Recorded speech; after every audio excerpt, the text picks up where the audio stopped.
할렐루야. 네, 반갑습니다. 옆에 분 인사 나누시기 바랍니다. 반갑습니다. 네. 음. 제 생애에 제가 그 예수님 인격적으로 만나고 크게 감동을 주었던 한 분이 있다면 제가 목양 편지에다 써놨은 미우라 아야코의 길은 여기에 이 책이었습니다.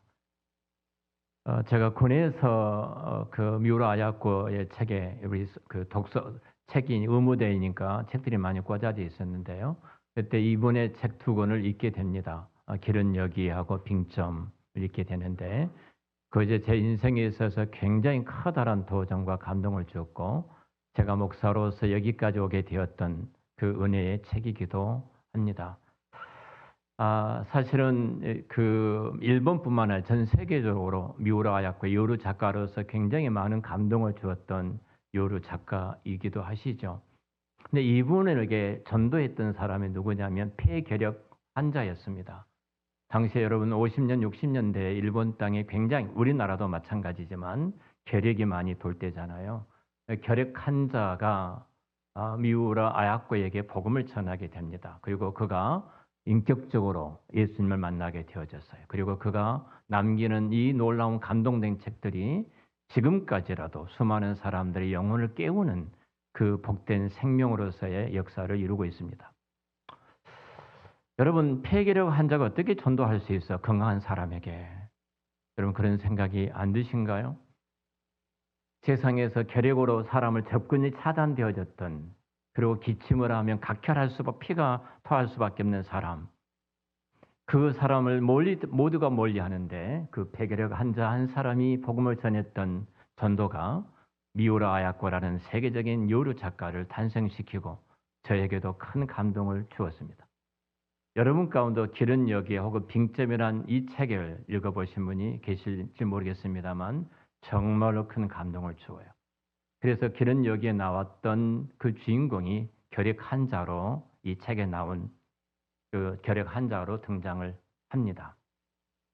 내가 어떻게 전도할 수 있어? 그런 생각을 가지실지 몰라요. 혹시 여러분 가운데 제가 설교 제목이 목사님 왜 전도해야 합니까? 왜 전도해야 합니까? 그런 질문을 저에게도 하실지 모르겠습니다. 여러분 분명한 것은 사실 우리 가운데 있어서 나 한 사람의 전도를 통해서 누군가가 변화되어지고 그 인생이 달라질 수 있다면 여러분 그 인생 가운데 가장 위대한 어떤 복된 생애를 살았다 이렇게 말할 수 있지 않겠습니까? 우리가 11월 2일은 해피데이로 VIP를 작정하고 그 이름을 써내고 우리가 그 영혼들을 위해서 함께 기도하고 있습니다. 전도란 말을 하면 여러분 어떤 생각이 드십니까? 전도하십시다. 전도해야 합니다. 여러분 분명히 이렇게 말할 겁니다. 목사님, 전도라는 것은 은사나 있는 사람이 목사님이나 사모 같은 은사 있는 사람들이 전도하는 것이지 저같이 은사가 없는 사람이 어떻게 전도를 해야 합니까? 또 그렇게 생각하신 분도 계실 거예요. 여러분 요즘 시대에 누가 교회 나오라 하면은 교회에 나옵니까? 여러분 그렇잖아요. 또 내가 전도하면 괜히 좋았던 인간관계가 뒤틀려지고 또 관계가 깨질 것 같기 때문에 내가 어떻게 전도를 해야 되는가 그런 생각이 여러분 마음속에 들 수도 있습니다. 여러분 분명한 것은 전도란 말 들면 우리는 큰 부담을 갖습니다. 오늘부터 3주 동안 이 전도에 대한 메시지를 전하고 11월 2일 날 우리가 한 생명에 대한 귀한 시간을 가지려고 합니다.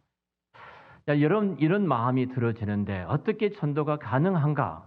여러분 그런 생각을 가지실 수가 있어요. 참 전도란 것은 낯설게 여겨질 수 있습니다. 여러분 생애 가운데 여기까지 예수 믿고 오면서 단 한 번이라도 예수를 믿으셔야 합니다. 예수 같이 믿으십시다. 예수님이 당신의 죄를 위해서 십자가에서 죽으시고 부활하셨는데 당신이 그 예수를 믿으면 영원한 생명을 얻습니다. 그 전도를 해보셨는가요?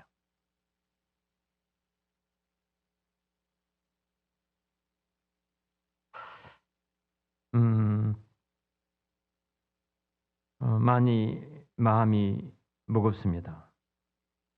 교회가 세상에서 욕을 먹는데 손가락질을 당하고 비방을 당하는데 누가 우리가 교회 나오라 하면 좋아합니까? 여러분 그런 생각이 들어지지 않습니까? 어떤 설문에 보니까 기독교라는 이 종교, 기독교회가 목사가 정치인보다도 기업인보다도 훨씬 더 비판적인 여론조사를 받습니다. 왜 그럴까요? 많은 이유가 있을 겁니다. 그중에 가장 큰 것은 교회가 세속화되었습니다. 교회의 본질인 하나님의 말씀은 사라져버리고 세상화되었다는 거예요. 제도도, 모든 프로그램도, 모든 상황이, 우리의 생각하니나 우리 가치관이 세속화되어졌습니다. 뿐만 아니라 교회가 이렇게 된 것은 정치적인 발언을 목사들이 쉽게 교회에서 하고 있다는 사실입니다. 여러분, 진보나 보수나 우파나 좌파나 다 하나님 앞에 죄인입니다. 동일하게 그들도 예수를 믿어 구원받을 죄인들입니다. 내가 우파였던 성격이 있다고 해서 좌파를 적대시한다면 그것이 하나님의 마음이시겠습니까? 그런데 교회가 정치적인 발언하는 것 때문에 점점 교회는 세상으로부터 멀어져 가고 하나님으로부터 멀어져 가고 세상으로부터 손가락질 당하고 있는 것을 보게 됩니다. 여러분 이때 우리가 전도를 멈춰야 하는가요? 여러분 VIP 내가 한 사람의 이름을 기록해서 기도한 것이 여러분 생애에 얼마나 위대한 기적의 출발인 줄 아십니까? 여러분 세상이 더 혼란하고 교회가 비방을 받고 영적으로 침체되어 있기 때문에 우리는 더 적극적으로 유일한 희망은 예수 그리스도밖에 없음을 알고 우리는 복음을 전해야 합니다. 오늘 사도 바울이 그렇게 말을 합니다. 나는 복음을 부끄러워하지 아니한다. 나는 복음을 부끄러워하지 아니한다. 복음이라는 것은 이거예요. 자, 여러분들이 예수를 전혀 알지 못한 어떤 사람을 만나서 예수님이 당신은 죄인인데 예수님이 당신의 죄를 위해서 십자가에서 죽으셨습니다. 그리고 십자가에 죽으셨던 예수님이 사흘 만에 다시 부활하셨습니다. 그리고 당신이 그 예수를 믿으면 죽지 않고 영생을 얻게 됩니다. 이 말이 얼마나 웃습니까? 말도 안 된 이야기 아닙니까? 이런 말을 한다면은 여러분 세상의 모든 사람들은 손가락질 할 겁니다. 정신 나간 사람이네. 내가 죄인이라고? 그 예수라는 사람이 나의 죄를 위해서 십자가에 죽으셨다고? 그리고 더더구나 3일 만에 부활하셨다고? 그리고 그 예수를 믿으면 영원히 산다고? 말이 된 이야기야. 그러면 손가락질을 당할 수밖에 없다는 생각이 여러분 마음속에 들지 않습니까? 근데 바울은 이렇게 말합니다. 내가 그렇게 되어진 이 복음이라는 이 내용을 부끄러워하지 않는다. 이 말은 나는 복음을 이 땅에서 가장 자랑스럽게 여긴다는 사실이에요. 복음을 부끄러워하지 않는다. 이 복음이 너무 귀하기 때문에 그가 생각했던 모든 세상의 소유와 가치관, 세상의 가치관을 다 버렸습니다. 그것을 배설물로 여겼다고 말할 정도로 다 버리고 나는 이 복음의 빚진 자이고 이런 내가 복음의 빚진 자로서 이 복음을 전하지 아니하면 내가 화가 미칠 것이라고 말했던 이 복음. 왜 사도 바울이 그랬을까요? 하나입니다. 바울이 복음이 사람을 살리는 능력이라는 사실을 바울은 알았습니다. 바울은 이렇게 말을 합니다. 모든 믿는 자에게 구원을 주시는 하나님의 능력이다. 여러분 그 하나님의 능력이 내가 이 복음을 믿음으로 말미암아 우리가 자녀가 되는 그 기적이 우리 가운데 일어난 줄로 믿습니다. 당시에 바울이 말하는 말할 예수 그리스도의 복음을 전하는 그 시대 헬라의 철학들이 당시에 그 시대를 지배하고 있었습니다. 헬라의 사상이 그 시대를 지배하고 있었습니다. 그들은 힘과 성공과 철학이 그들의 인생에서 가장 가치 있는 것으로 생각했던 그 시대입니다. 그곳에서 사도 바울은 십자가의 복음은 어찌 보면 가장 미련하고 어리석고 이것은 약하고 조롱받는 이야기가 이 복음의 내용이었습니다. 바울은 당당하게 이야기합니다. 나는 이 복음을 부끄러워하지 아니한다. 이렇게 말을 합니다. 그것은 이 복음이야말로 사람을 살리는 능력이기 때문에 그러는 거예요. 사람을 변화시킬 수 있는 능력이기 때문에 사도 바울은 나는 담대하게 복음을 부끄러워하지 않는다고 그렇게 외쳤던 것입니다. 여러분, 지금 우리 한국 사회를 보십시오. 경제적으로는 굉장히 우리가 어렸을 때 살던 시대하고는 다르게 굉장히 부유한 OECD 국가 가운데 10위 안에 들 정도로 막강한 경제적인 부를 누리는 것이 대한민국입니다. 그런데 여러분, 정신적으로 얼마나 피폐되어 있습니까? 청년들에게는 헬조선이라고 할 정도로 그들은 번아웃된 시대를 살아가고 있습니다. 어르신들은 여러분 애롭게 한 시대를 그렇게 힘쓰게 살아왔는데 애로움 속에 살아가는 것이 오늘 어르신들의 모습이 아닙니까? 또 정치적인 갈등은 여러분 이념이 신앙을 지배해버리는, 복음을 지배해버리는 시대에 우리가 살아가고 있지 않습니까? 이럴 때 교회가 해야 할 일이 무엇입니까? 여러분, 그것은 복음을 전하는 것입니다. 왜냐하면 이 복음만이 사람을 살리는 능력이기 때문에 그렇습니다. 여러분, 정치라는 것은 사람을 바꿀 수 있는 능력이 있는 것이 아니에요. 정치는 질서입니다. 정말한 질서를 가지고 인간이 안전하게 살아가도록 만드는 것이 정치인들이 할 일이에요. 사람을 바꿀 수 없어요. 그래서 은퇴한 국회의원 가운데 이런 말씀을 하신 분이 있습니다. 내가 국회의원 했을 때 수백 가지 입법을 내가 했다. 그러니까 내가 했던 수백 가지 입법이 단 한 사람도 변화시키지를 못했다. 내가 교회 가서 복음을 듣고 내가 변화가 되었다. 국회의원이 한 말이에요. 전직 국회의원이. 여러분, 이효령 교수 같은 분은 얼마나 석학 아닙니까? 최고의 학문적인 지식을 갖고 있는 이 어르신입니다. 그 학문이 사람을 바꾼 것이 아니었어요. 그 지식이 사람을 변화시킨 것이 아니었어요. 그 어르신이 고백한 것이 있습니다. 예수 그리스도의 복음이 내가 변화되었고 예수 그리스도의 복음만이 사람을 살리는 능력이라고 고백했어요. 여러분, 그래서 교회가 해야 할 일이 있습니다. 교회는 바로 누구도 풀지 못한 생명을 살리고 사람을 온전케 하는 이 복음을 전하는 것이 교회가 해야 될 일이고, 이 복음이 그래서 능력이기 때문에 우리는 전하는 겁니다. 그 능력이 저와 여러분들이 예수를 믿어 하나님의 자녀가 되게 하지 않았습니까? 생각해 보세요. 그 십자가의 도를 내가 어떻게 믿을 수 있어요? 내가 믿는 순간 하나님의 자녀가 되고 내 가치관이 변화되고 이 인생이 달라지지 않았습니까? 인생의 우선순위가 변화되지 않았습니까? 자, 우리가 왜 전도해야 하는가? 두 번째에는 여러분, 복음은 모든 믿는 사람에게 다 필요합니다. 저 사람은 안 돼. 저렇게 살아가는 사람은 지옥 가야 돼. 할 사람이 이 땅에 아무도 없습니다. 남녀노소 빈부 귀천할 것 없이 복음은 모든 사람이 필요한 복음입니다. 오늘 바울이 말합니다. 모든 믿는 자에게 주시는 구원을 주시는 하나님의 능력이다. 여기 모든 자는 착한 사람 아닙니까? 아닙니다. 나쁜 사람, 죄된 것이 아닙니다. 가난한 사람도 죄인도 실패한 사람도 다 필요하다는 사실입니다. 제가 어느 목사님의 간증을 들은 적이 있습니다. 이 목사님께서 하루는 청년 때 길을 걸어가는데 다른 어떤 청년이 전도를 하는 거예요. 전도를 주고 전도지를 하니까 그 전도지를 딱 들어가지고 바닥에 내팽개쳤습니다. 이딴 건 누가 믿어요? 여러분, 내가 전도할 때, 내가 전도지를 전할 때 어떤 청년이 그럴 수 있어요. 어떤 사람이 이딴 건 누가 믿어요?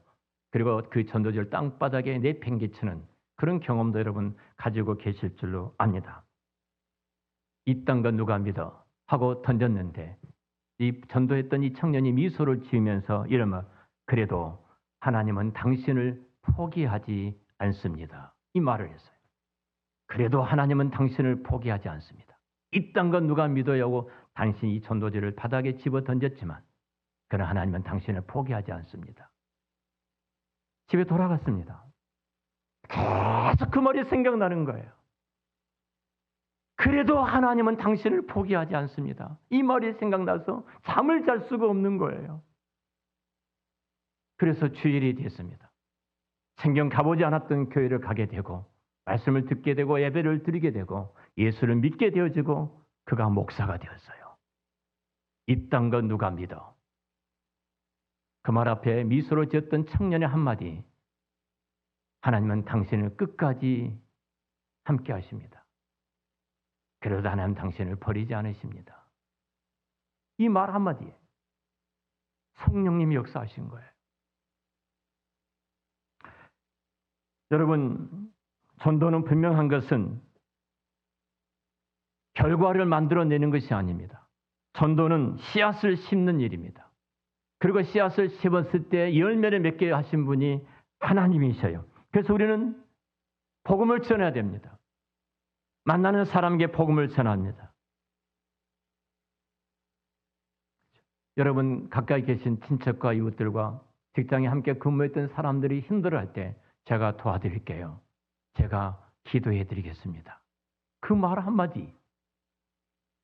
그가 예수를 믿지 않을지라도 모든 사람은 종교성을 갖고 있기 때문에 내가 당신을 위해서 기도하겠습니다라고 할 때 거절하는 사람은 거의 없습니다. 그리고 언젠가 당신의 기도 때문에 내가 예수를 믿게 되었습니다. 이 고백이 일어나게 될 줄로 믿습니다. 여러분, 어느 교회 앞에 큰 개종시계가 걸어져 있었어요. 그리고 그 개종시계 밑에 아래 큰 글자로 83명이라고 쓰여 있었습니다. 83명. 지나간 사람이 저것이 무슨 이야기지? 대부분이 모릅니다. 근데 그 교인들은 알아요. 83명.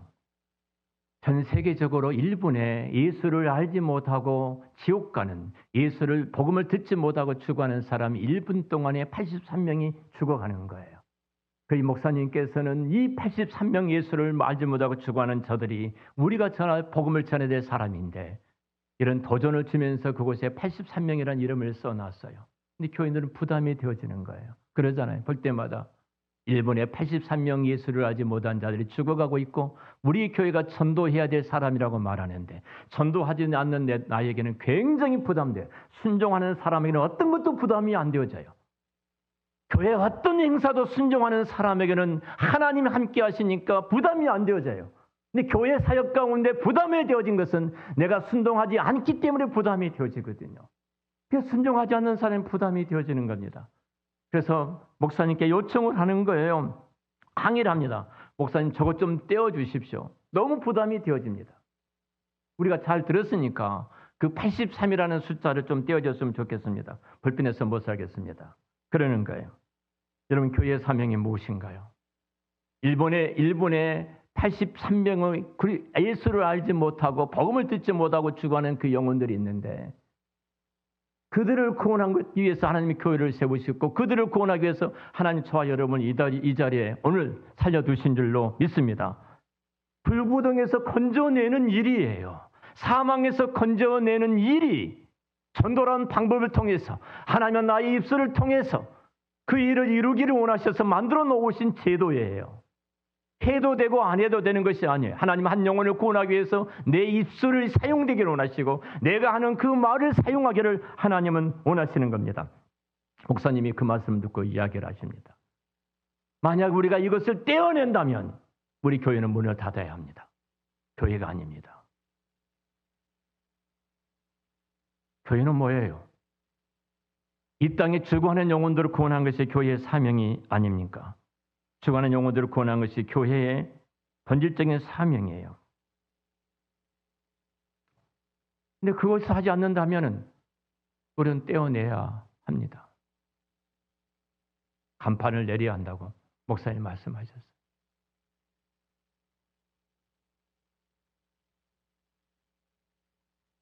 어느 목사님이 이런 말씀하셨습니다. 전도는 내가 하는 것이 아니라 하나님이 준비해 놓으셨던 그 사람에게 내가 말을 하는 것이다. 내가 복음을 전하는 것이다.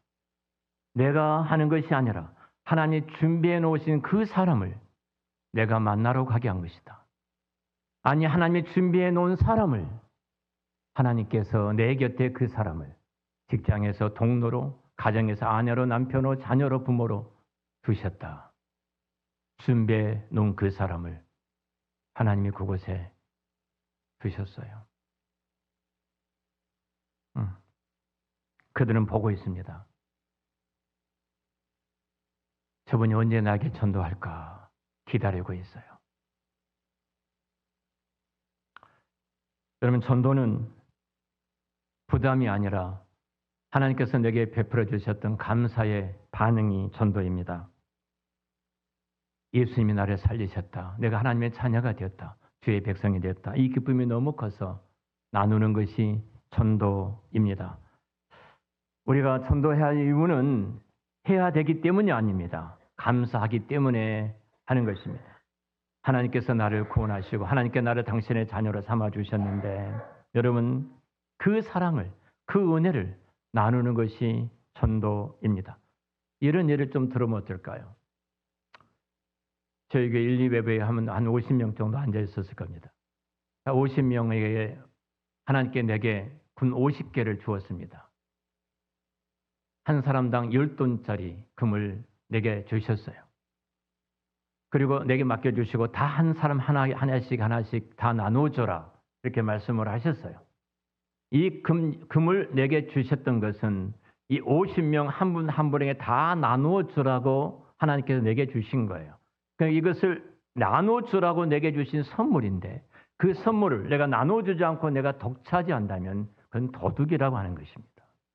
도둑이에요. 그래서는 안 되는 겁니다. 반드시 나누어줘야 됩니다. 복음이 그렇습니다. 하나님께서 내게 이 영광스러운 복음을 주셨던 것은, 이 선물을 주신 이유는 나로 하여금 다른 사람들에게 나눠주기 위해서, 나눠주도록 하기 위해서 내게 이 선물을 허락해 주신 거예요. 그런데 내가 그 선물을 내가 독차지하고 있다면 우리는 죄를 짓고 있는 것입니다. 제가 영신교회 이영무 목사님의 그 간증된 글을 조보에다가 실어놨습니다. 목사님이 장모님께서 상계동 아파트에 살고 계시는데 몸이 불편하셔서 잘 걷지를 못하십니다. 그래서 아파트에서 휠체어를 타고 내려오셔서 그 아파트 앞에서 늘 그 동네 주민들하고 담소를 하고 있는데 한 교회에서 전도를 나온 거예요.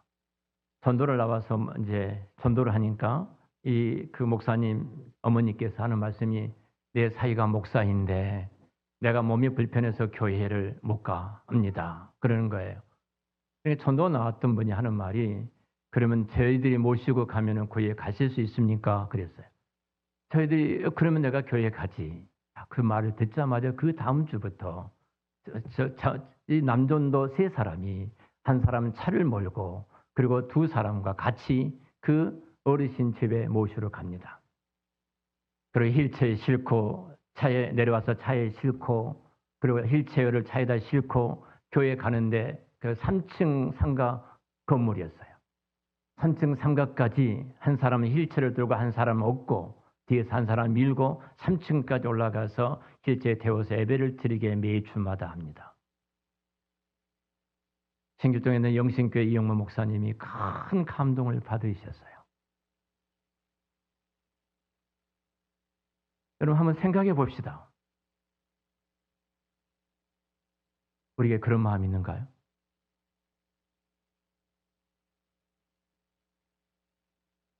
어제 박광지 집사님하고 통화를 했어요.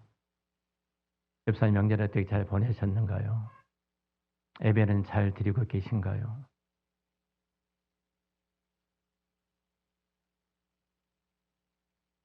제가 예배 드리러 가야 되는데 차로 모시고 온 것이 그렇게 부담이 된가?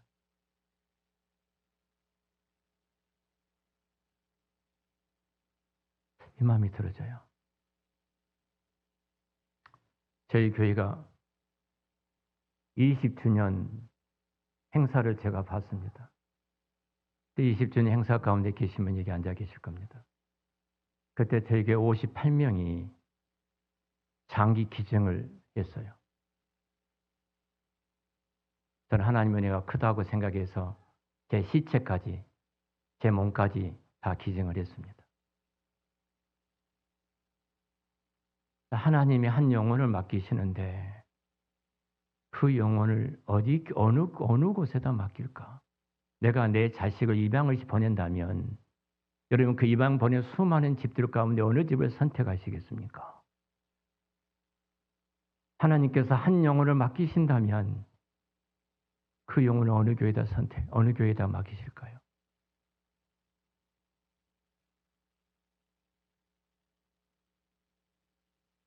등에 업고 오실 수 있습니까? 내가 목양편지 마지막 주에 내가 등에 업고 올 그 사람은 누군가요?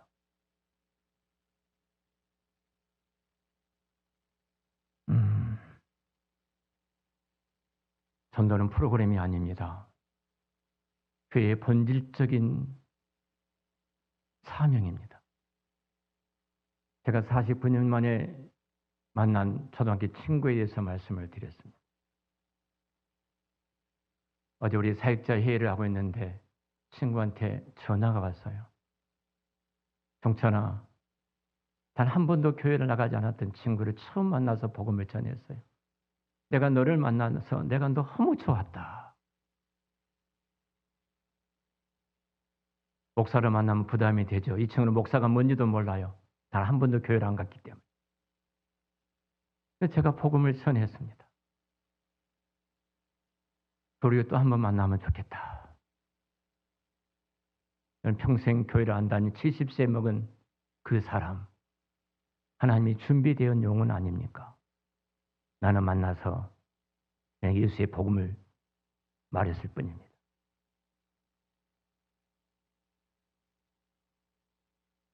업고 오실 수 있는 그 마음이 우리 마음에 사라진다면 주님께서 우리 교회가 그 마음이 사라진다면 교회된 내가 그 마음이 사라진다면 주님께서 영혼을 맡기시겠습니까?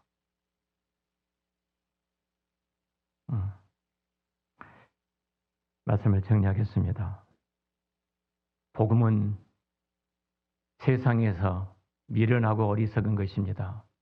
성경은 능력이라고 말합니다. 이 복음만이 사람을 살리는 일이기 때문에 그렇습니다.